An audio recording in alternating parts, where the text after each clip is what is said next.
Hi Tomodachi! Kumusta po? Ngayon kasama ko ang aking buong pamilya at pupunta kami kay Lucas. Susunduin namin siya ngayon at labas na kasi siya sa eskwela. Dito nga pala ako nakatira sa Barangay Ayusan 1 sa Chaong, Quezon. Naku, alam niyo na yung address ko. Si Lucas nga pala yung nag-iisa kong pamangkin. Sunduin ko lang si Lucas. At eto nga, makalipas ng ilang sandali, nasundot na ng kapatid ko si Lucas dun sa eskwelahan. Iba na pala yung sistema ngayon, hindi pala labasin yung mga bata hanggat walang sundo.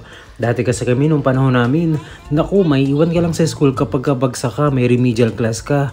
Ngayon, iba na ang panahon. Isa sa mga nakasanayan ko nga sa Japan ay ang tumawid sa tamang tawiran. Kaya naman ito, ina-apply ko siya ngayon dito sa Pilipinas. Pagkasundo ng kapatid ko kay Lucas, naggaya nga siya na mamili kami ng mga pagkain, mga street food dito sa bayan namin sa Chaong. Ito, tingnan nyo, nakita ko yung singkamas. Nasa gilid na lang Naku, alam nyo ba na sa Japan, ginto ang presyo niyan. Grabe, natakam ako dito sa bituka na may harina. Ang bago nito habang piniprito, tapos malutong at mainit-init pa, isasawsaw mo sa masarap na suka.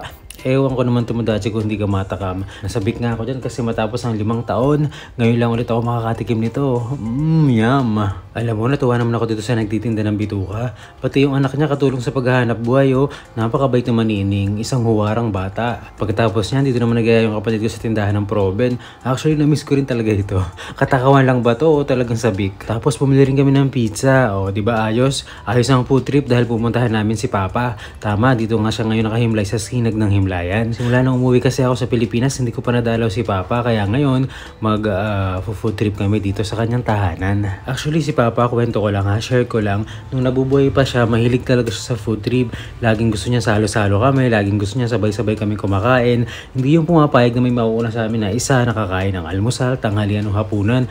Dapat lagi kaming sabay-sabay. At yun yung namana namin hanggang ngayon. Magkakasama rin lang kami, hindi pwedeng may isang mauunang kumain. O nga pala Tomodachi, share ko lang ulit. Actually, hindi dito yung original na pinaglibingan ni Papa. Doon siya sa lumang sementeryo, doon sa public cemetery na alam mo yung habang tumatagal, pataas na ng pataas yung mga karatig. Tapos habang tumatagal, mahirap nang pumunta o wala ka nang madaanan papunta sa kanyang pwesto. Kaya naman nag-decide talaga ako nung nasa Japan ako. Kaya naman pinilit ko talagang nasa Japan ako na makapag-ipon ako para maihanap ko o maibili ko si Papa ng sarili niyang lote. And I'm sure masaya siya ngayon kasi maayos na yung kanyang pwesto. Ang sarap talaga panoorin itong pamangkin ko, napakaganadong kumain.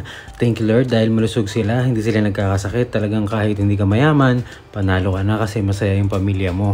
Oy, close up ko tong Proben. Sino nakamiss nito? Ay, ang sarap-sarap. May iba tayo sa pulong mga Tomodachi, pero itong lokasyon na pinaghihimlayan ni Papa, sobrang swabe lang, sobrang tahimik, napakaraming puno, abot yung mga bundok, tapos hindi nakakatakot pumunta, at saka lagi may bumibisita. Katulad nga nitong magjowa, sana all. 16 na taon na simula nung mawala si Papa. Sobrang hirap pa rin hanggang ngayon. Alam mo, totoo na sobrang mahirap mawala ng magulang. Sabi nga, God takes away something when He has something better to give. Buti na lang dumating yung pamangkin ko. Sobrang bibo at eto nga nag-take over pa ng vlog ko. Dito ngayon ako sa sementeryo. Tsaka dadalawin namin si Lola.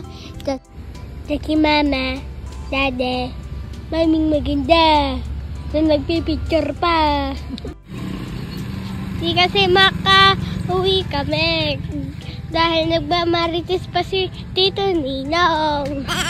Ay, tingnan nyo naman yung kamaritisan, yung naka-black si Tito Ninong. Yan! Nagchichismis yan! Yan mga Tomodachi, maraming salamat sa pagsama sa akin ngayong araw. Hanggang sa susunod kulit na vlogs. Maraming salamat sa panonood Tomodachi. Mata ne!